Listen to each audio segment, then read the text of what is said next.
During the summer of 2003, events in the northeastern United States involving a strange human-like creature sparked brief local media interest before an apparent blackout was enacted. Little or no information was left intact, as most online and written accounts of the creature were mysteriously destroyed. Primarily focused in rural New York State and once found in Idaho, self-proclaimed witnesses told stories of their encounters with a creature of unknown origin. Emotions ranged from extremely traumatic levels of fright and discomfort to an almost childlike sense of playfulness and curiosity. While their published versions are no longer on record, the memories remained powerful.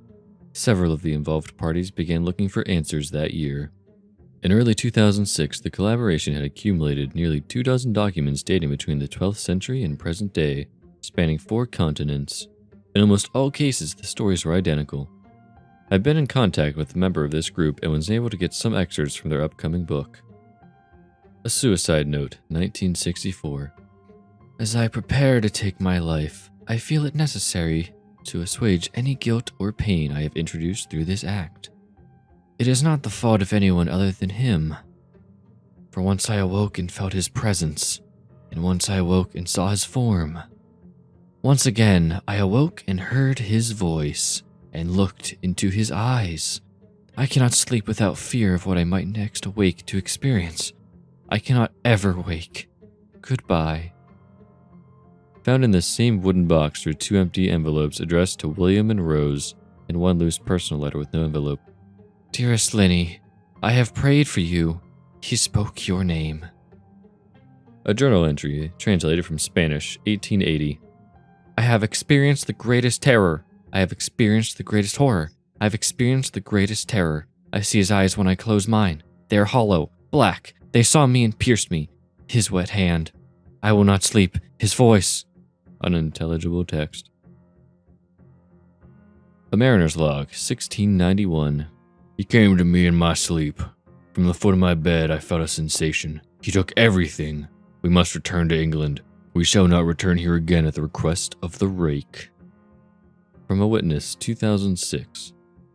3 years ago, I had just returned from a trip from Niagara Falls with my family for the 4th of July. We were all very exhausted after a long day of driving, so my husband and I put the kids right to bed and called it a night. At about 4 a.m., I woke up thinking my husband had gotten up to use the restroom. I used the moment to steal back the sheets, only to wake him in the process. I apologized and told him I thought he'd got out of bed. When he turned to face me, he gasped and pulled his feet up from the end of the bed so quickly his knee almost knocked me out of the bed. He then grabbed me and said nothing. After adjusting to the dark for a half second, I was able to see what caused this strange reaction. At the foot of the bed, sitting and facing away from us, there was what appeared to be a naked man, or a large hairless dog of some sort. Its body position was disturbing and unnatural, as if it had been hit by a car or something. For some reason, I was not instantly frightened by it, but more concerned as to its condition. At this point, I was somewhat under the assumption that we were supposed to help him. My husband was peering over his arm and knee, tucked into the fetal position, occasionally glancing at me before returning to the creature. In a flurry of motion, the creature scrambled around the side of the bed, and then crawled quickly in a flailing sort of motion, right along the bed until it was less than a foot from my husband's face. The creature was completely silent for about 30 seconds, probably closer to 5, it just seemed like a while, just looking at my husband. The creature then placed its hand on his knee and ran into the hallway, leading to the kids' room. I screamed and ran for the light switch, planning to stop him before he hurt my children. When I got to the hallway, the light from the bedroom was enough to see it crouching and hunched over about 20 feet away. He turned around and looked directly at me, covered in blood. I flipped the switch on the wall and saw my daughter, Clara. The creature ran down the stairs when my husband and I rushed to help our daughter. She was very badly injured and spoke only once more in her short life. She said, "He is the Rake." My husband drove his car into the lake that night while rushing our daughter to the hospital. They did not survive.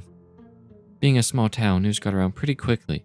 The police were helpful at first, and the local newspaper took a lot of interest as well. However, the story was never published, and local television news never followed up either. For several months, my son Justin and I stayed in a hotel near my parents' house. After we decided to return home, I began looking for answers myself. I eventually located a man in the next town over who had a similar story. We got in contact and began talking about our experiences. He knew of 2 other people in New York who had seen the creature we now referred to as the Rake. It took the 4 of us about 2 solid years of hunting on the internet and writing letters to come up with a small collection of what we believed to be accounts of the Rake. None of them gave any details, history, or follow-up. One journal had an entry involving the creature and its first 3 pages never mentioned it again. A ship's log explained nothing of the encounter, saying only that they were told to leave by the Rake. That was the last entry in the log. There were, however, many instances where the creature's visit was one of a series of visits with the same person. Multiple people also mentioned being spoken to, my daughter included.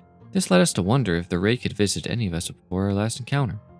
I set up a digital recorder near my bed and left it running all night, every night, for 2 weeks. I would tediously scan through the sounds of me rolling around in my bed each day when I woke up. By the end of the second week, I was quite used to the occasional sound of sleep while blurring through the recordings at 8 times the normal speed. This still took almost an hour every day. On the first day of the third week, I thought I heard something different. What I found was a shrill voice. It was the Rake. I can't listen to it long enough to even begin to transcribe it. I haven't let anyone listen to it yet. All I know is that I've heard it before, and I now believe that it spoke when it was sitting in front of my husband. I don't remember hearing anything at the time, but for some reason the voice on the recorder immediately brings me back to that moment. The thoughts that must have gone through my daughter's head make me very upset.